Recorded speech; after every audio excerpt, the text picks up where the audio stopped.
Hello my dear student. तो कैसे हैं आप लोग? उम्मीद करता हूँ अच्छे से होंगे।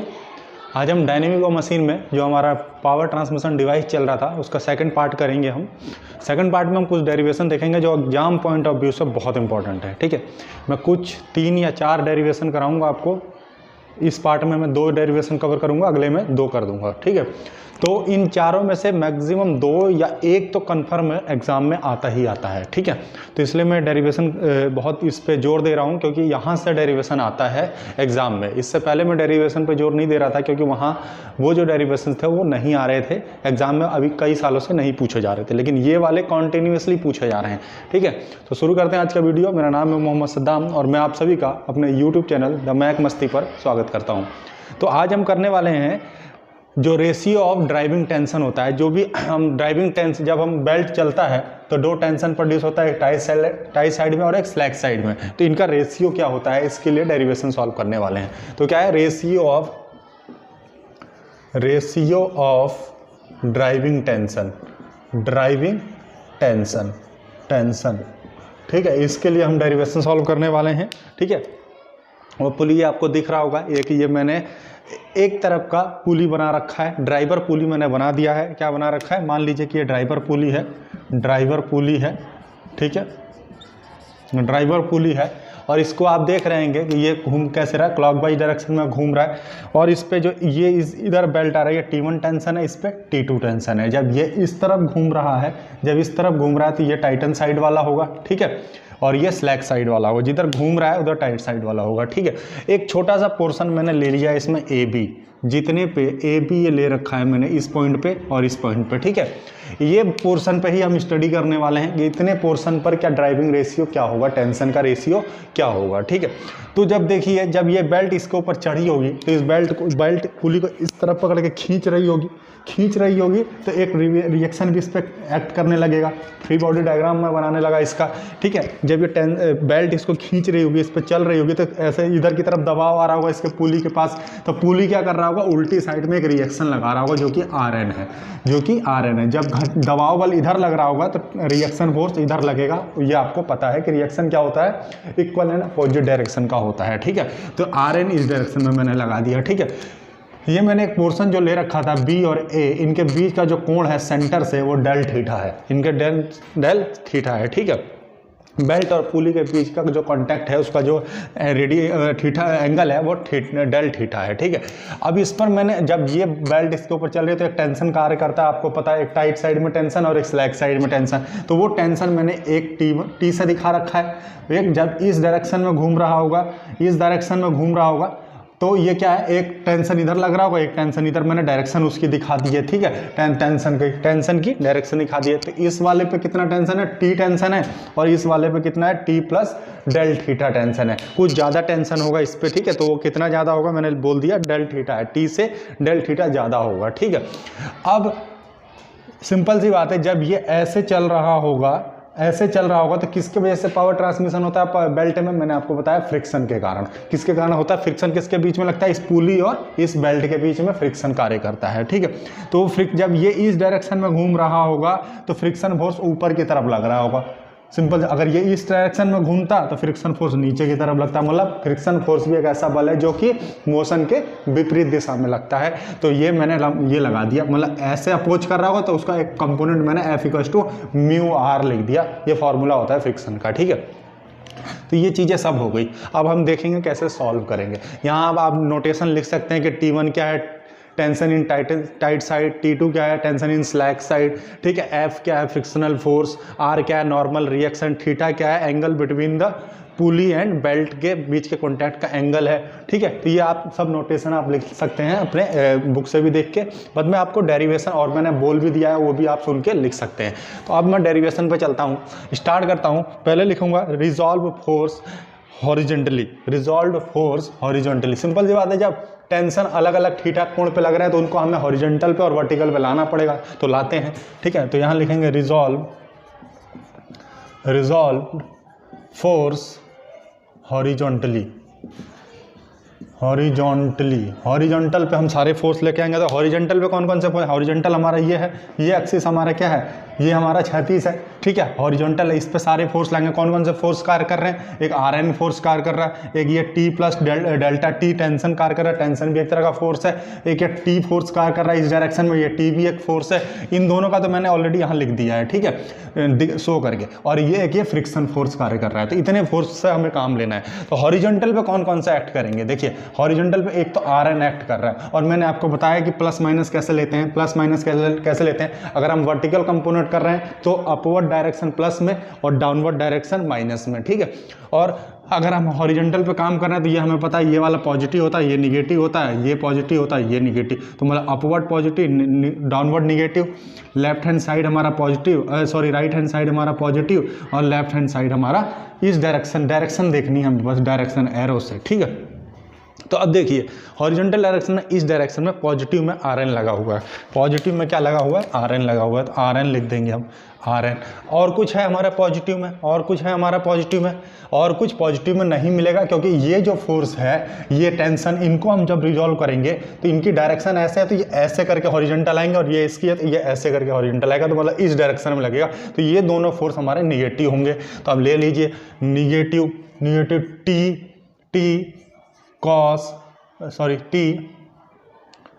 T साइन डेल थीटा बटे टू, क्योंकि थीटा बटे 2 पे ये इंक्लाइंड है, ठीक है, माइनस T प्लस डेल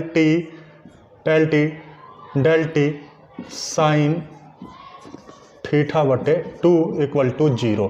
यही होता है हॉरिजॉन्टल समेशन। जब हम x इक्वल टू 0 करते हैं तो ये आ गया। अब क्या होगा, RN, और ये माइनस वालों को उधर लेके जाइए, T साइन डेल्टा थीटा बटे 2 plus T plus delta T, और ये हो जाएगा हमारा साइन डेल्टा T अपॉन 2, ठीक है।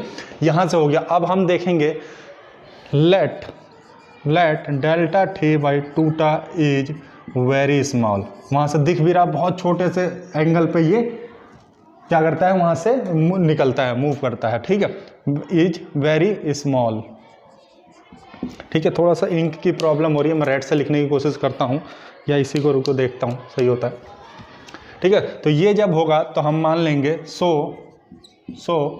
साइन डेल थीटा बटे 2 को हम क्या लिखेंगे, थीटा बटे 2 लिख देंगे, ठीक है। ये हमने मान लिया, ठीक है, थीटा। और वैसे भी फिगर में भी दिख रहा है बहुत छोटा सा एंगल बना के निकलता है वहाँ से। तो जब छोटा एंगल है तो साइन थीटा बटे 2 को हमने केवल थीटा बटे 2 लिखा। तो जब हम RN करेंगे, RN इक्वल्स टू T, ये हो जाएगा हमारा थीटा बटे 2 plus T plus del T, और ये हो जाएगा थीटा बटे 2, ठीक है। ये चीज़ें हो गई हमारी। अब क्या करेंगे, अब इसकी मल्टीप्लाई कर दीजिए अंदर। तो RN equals to T theta upon 2 plus, ये जब इसकी मल्टीप्लाई करेंगे तो T थीटा बटे 2 और प्लस डेल T थीटा बटे 2 आ जाएगा। अब यहाँ पे फिर से ये कंपोनेंट देखिए, ये ऑलरेडी छोटा था और डिवाइड भी 2 से कर रहे हैं तो ये और छोटा हो गया। तो यहाँ पे लिखेंगे delta D theta upon 2 is very small, so it is neglected, so it will neglected. जब हम इसको नेग्लेक्ट कर देंगे तो क्या होगा, नेग्लेक्ट करेंगे तो हमारा क्या बन रहा है यहाँ से, RN equals to T delta 2 upon 2 delta theta upon 2 plus T delta theta upon 2, और ये जब हमने नेग्लेक्ट कर दिया तो ये तो क्या हो गया, 0 हो गया, ठीक है, नेग्लेक्ट कर दिया। तो अब यहाँ से क्या बात बन रही है, यहाँ से ये हो रहा है कि ये दोनों जोड़ेंगे, जब ये दोनों जोड़ेंगे तो क्या बन रहा है यहाँ से 2, ये भी सेम है, ये भी सेम क्वांटिटी है, 2 time delta theta T upon 2। तो यहाँ से 2 से 2 कट जाएगा, और तो RN बराबर आ जाएगा हमारा, RN बराबर क्या आ जाएगा हमारा यहाँ से, delta theta into T। Equation number 1, ठीक है। यहाँ से ये हो गया हॉरिजॉन्टल कंपोनेंट। जब हमने करा तो हमारा क्या आ गया, RN बराबर आ गया, RN बराबर, इसको हम ऐसे भी लिख लें कि T डेल्टा थीटा आ गया, टी डेल्टा थीटा आ गया। अब हम क्या करेंगे, जब इतना आ गया हमारा हॉरिजॉन्टल कंपोनेंट, तो अब हम क्या करेंगे, वर्टिकल कंपोनेंट निकालेंगे। वर्टिकल कंपोनेंट करने के लिए हम क्या करेंगे, मैं कोशिश करता हूँ यहीं कहीं निकालूँ वर्टिकल कंपोनेंट, जिससे कि आपको ये वाला दिखाने में ईजी रहे। देखिए यहाँ करता हूँ मैं वर्टिकल कंपोनेंट इस वाले पोर्शन में, ठीक है। तो देखिए वर्टिकल कंपोनेंट अब निकालेंगे। अब लिखो resolve force vertically, resolve force vertically, जब वर्टिकली फोर्स करेंगे तो एफ वी इक्वल टू 0 या एफ वाई इक्वल टू 0 करेंगे, ठीक है। एफ वाई इक्वल टू 0 मतलब अब हम इस वाले एक्सिस पे लेके आएंगे, ऐसे वाले। तो पहला फोर्स क्या है, ये एफ किस डायरेक्शन में, अपवर्ड डायरेक्शन में, तो पॉजिटिव एफ नहीं, म्यू आर। और एक फोर्स और देखिए हमें इसी डायरेक्शन में मिलेगा, ये टी वाला भी मिलेगा। जब इसको करेंगे, इसका डायरेक्शन ऊपर की तरफ है, ऐसे है, तो ये भी वर्टिकल ऐसे जाएगा, ठीक है। तो plus T cos delta theta बटे 2 ये हो जाएगा, क्योंकि वर्टिकल कंपोनेंट कॉस फैक्टर के साथ जा रहा है, ठीक है। ये मैंने पहले भी आपको बताया, और हॉरिजॉन्टल साइन के साथ जा रहा है, ठीक है। तो ये हो जाएगा। और ये जो एक फोर्स यहाँ एक्ट कर रहा है, ये फोर्स ये इसकी डायरेक्शन नीचे की तरफ है, तो ये हॉरिजॉन्टल ऐसे बनेगा, तो मतलब डाउनवर्ड बनेगा, तो ये माइनस में आएगा। तो माइनस है तो मैं इक्वल टू को उधर लेके जाता हूँ, इक्वल टू में तो ये पॉजिटिव बन जाएगा, इक्वल टू को उधर जाएगा तो टी प्लस डेल्टा टी, और ये हो जाएगा कॉस थीटा अपॉन 2, ठीक है। अब यहां से हम क्या करेंगे, यहां से हम क्या करने वाले हैं, इसको उधर लेके जाते हैं, ठीक है। इसको उधर लेके जाते हैं, mu R equal to T plus delta T cos theta बटे 2, और ये उधर जाएगा तो माइनस में बन जाएगा टी कॉस अपॉन 2, ठीक है। अब यहाँ पे फिर से मान लेते हैं, मानना क्या है, डेल्टा टी क्या है, ये upon 2 is very small, so put, यहाँ पे क्या करेंगे, put cos delta theta by 2 equal to 1 put करेंगे, ठीक है। ये फिजिक्स है, हमें लेट मान के ही चलना है, ठीक है। 1 पुट कर ले रहे हैं इसको, ठीक है। म्यू आर इक्वल टू क्या हो जाएगा, टी प्लस डेल्टा टी, और ये जब हम 1 पुट करेंगे तो ये 1 लिख देंगे यहाँ पे, माइनस टी इंटू 1, तो यहाँ से क्या आएगा, यहाँ से म्यू आर, ये आर एन भी लिख सकते हैं इसको, म्यू आर एन भी लिख सकते हैं इसको, mu R N reaction force ही होता है ये, ठीक है। तो ये हो जाएगा हमारा टी प्लस डेल्टा टी, और माइनस टी हो जाएगा D plus T delta T, और जब हम इसको करेंगे तो टी से टी कट जाएगा, तो ये क्या बचेगा, mu R N equals to क्या बोलेगा, डेल्टा टी बचेगा, और आर एन बराबर निकालेंगे तो हम क्या बचेगा, डेल्टा टी अपॉन म्यू। ये इक्वेशन नंबर 2 हो जाएगा, ये इक्वेशन नंबर 2 हो जाएगा यहाँ से। तो वर्टिकल हॉरिजॉन्टल कंपोनेंट ये निकल गया हमारा, वर्टिकल कंपोनेंट हमारा ये निकल गया, और दोनों ही आर एन मतलब रिएक्शन फोर्स हमने निकाला हुआ है। जब दोनों ही रिएक्शन फोर्स निकाला है तो अब अगले में हम क्या करेंगे, जब हॉरिजॉन्टल निकल चुका है, वर्टिकल निकल चुका है, तो अब हम क्या करेंगे, कंपेयर इक्वेशन 1 एंड 2, क्योंकि ये भी आर एन की इक्वेशन है, ये भी आर एन की इक्वेशन है। जब हम कंपेयर करेंगे इक्वेशन नंबर 1 एंड 2 को हम कंपेयर करते हैं, यहीं पे लिखता हूँ मैं, अगर नहीं दिख रहा होगा आपको तो चलो ऊपर वाला मैं मिटा देता हूँ, जैसे कि आपको समझ में आए। यहाँ से मैं मिटा देता हूँ, ठीक है, ऊपर लिख दूंगा आप, ठीक है। आप लोग वीडियो को पीछे ले जाके नोट डाउन कर सकते हैं, ठीक है। ये मैंने मिटा दिया। अब हम क्या करेंगे, compare equation 1 and 2, compare equation 1 and 2 को कंपेयर करेंगे। देखिए कंपेयर करेंगे तो ये भी आर एन की इक्वेशन है, ये भी आर एन की इक्वेशन है, तो भाई दोनों को हम इक्वेट कर सकते हैं, क्योंकि दोनों ही रिएक्शन की इक्वेशन है। दोनों को इक्वेट कीजिए, T del theta equals to क्या आ जाएगा, डेल थीटा अपॉन म्यू, ये आ जाएगा हमारा डेल थीटा अपॉन म्यू। तो अब हम क्या करेंगे, टी वाले को एक तरफ लेके चलते हैं, तो ये क्या हो जाएगा, mu del theta equals to delta T upon T, ठीक है। डेल्टा टी अपॉन टी आ गया, ये टी नीचे चला गया, ठीक है। अब हम क्या करेंगे, इंटीग्रेट इक्वेशन नंबर, इसको 3 मान बना लेते हैं, इंटीग्रेट इक्वेशन 3, इंटीग्रेट इक्वेशन 3। जब इक्वेशन 3 को हम इंटीग्रेट करेंगे तो क्या मिल रहा है हमको, ये देखिए इंटीग्रेट करेंगे टी डेल थीटा, अच्छा टी नहीं सॉरी गलत लिख रहा हूँ मैं, म्यू और 1 to 2 करते हैं, लिमिट ले लेते हैं 1 to 2 और ये करेंगे delta T upon T 1 to 2। जब इसको हम करेंगे तो म्यू कांस्टेंट है भाई, म्यू तो प्रॉपर्टीज होती है, कोएफिशिएंट ऑफ फ्रिक्शन है, ये कोएफिशिएंट ऑफ फ्रिक्शन तो इसका तो होगा नहीं, तो ये बाहर आ जाएगा 1/2 डेल्टा थीटा इक्वल्स टू, ये क्या हो जाएगा 1 to del T upon T, ठीक है, डेल टी अपॉन टी। जब यहाँ से करेंगे तो ये क्या हो जाएगा थीटा, इसका डेल टी का इंटीग्रेशन करेंगे तो थीटा होगा और ये लिमिट हो जाएगी 1 से 2, और इसका करेंगे तो भाई dx अपॉन एक्स क्या होता है log x होता है, तो dt अपॉन टी क्या हो जाएगा log t है, मतलब ln t, और ये हो जाएगा लिमिट 1 से 2। अब मैं इसको थोड़ा सा ऊपर यहाँ ले जाकर सॉल्व कर देता हूँ, ठीक है, तो ये हो जाएगा म्यू और लिमिट पुट करेंगे तो थीटा 2 माइनस क्या हो जाएगा थीटा 1, सॉरी लिमिट क्या होगा 0 से 1, गलत माफ़ करिएगा, 0 से 1,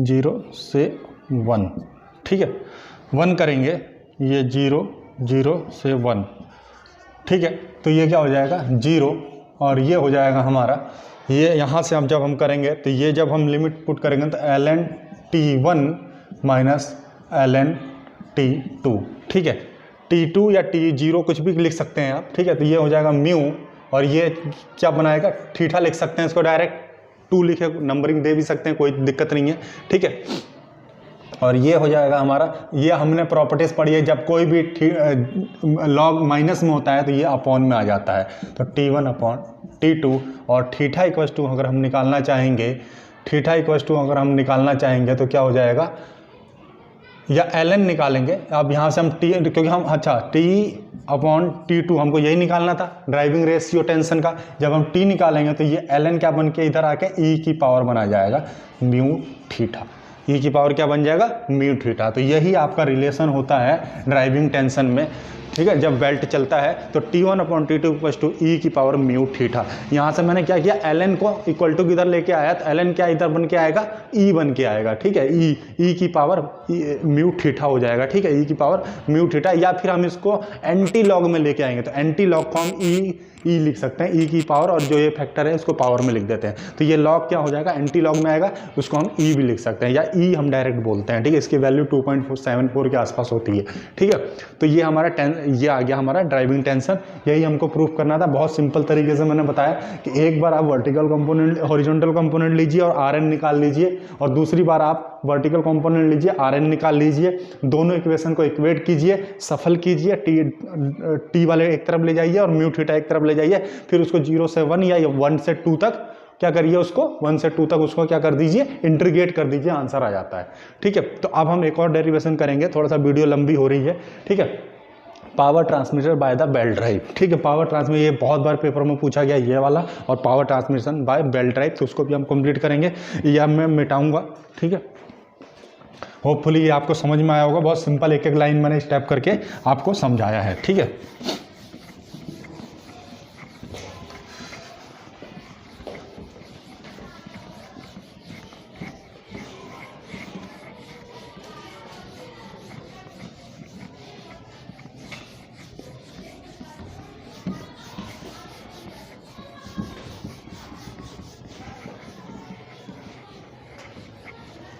अब निकालेंगे हम power transmitter by belt drive. थोड़ा डायग्राम देख लेता हूँ मैं किसके किताब से, ठीक है, ये है हमारा डायग्राम, ये देखिए, ये एक बेल्ट ड्राइव है हमारा, इस पर एक बेल्ट लगी हुई है, एक ये ओपन बेल्ट ड्राइव है जो मैंने पढ़ाया था कि दोनों की दिशा एक ही, रोटेशन की दिशा एक ही में होगी, ये T1 हो जाएगा हमारा, ये T2 हो जाएगा, और ये हमारा क्या हो जाएगा T1, ठीक है। ये हमारा टाइटन साइड हो जाएगा, टाइट साइड, और ये हमारा हो जाएगा slack side, slack side. Slack side और टाइट साइड क्या होते हैं मैं ऑलरेडी बता चुका हूँ आप लोगों को। और ये जो सेंटर है यहाँ से इसका रेडियस आर है, इसका ये प्यूली का सेंटर जो है वो रेडियस आर है, ठीक है। तो ये है। अब ये नोटेशन आपको सबको पता है, T1 क्या है, T2 क्या है, आर क्या है, म्यू क्या है, सब पता है। म्यू क्या है, कोएफिशिएंट ऑफ फ्रिक्शन होता है, ठीक है। तो अब हमें पता है कि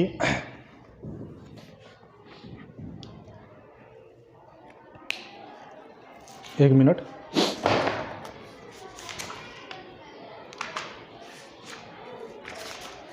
कहाँ चला गया, ठीक है। अब क्या होगा, इफेक्टिव टेंशन क्या होगा भाई, एक तरफ टेंशन T1 लग रहा है, एक तरफ टेंशन T2 लग रहा है, तो इफेक्टिव टेंशन क्या होगा, दोनों का माइनस कर देंगे, इफेक्टिव टेंशन निकल जाएगा हमारा, मतलब जो डिफरेंस इन टेंशन। अब यहां पे लिखोगे फ्रॉम द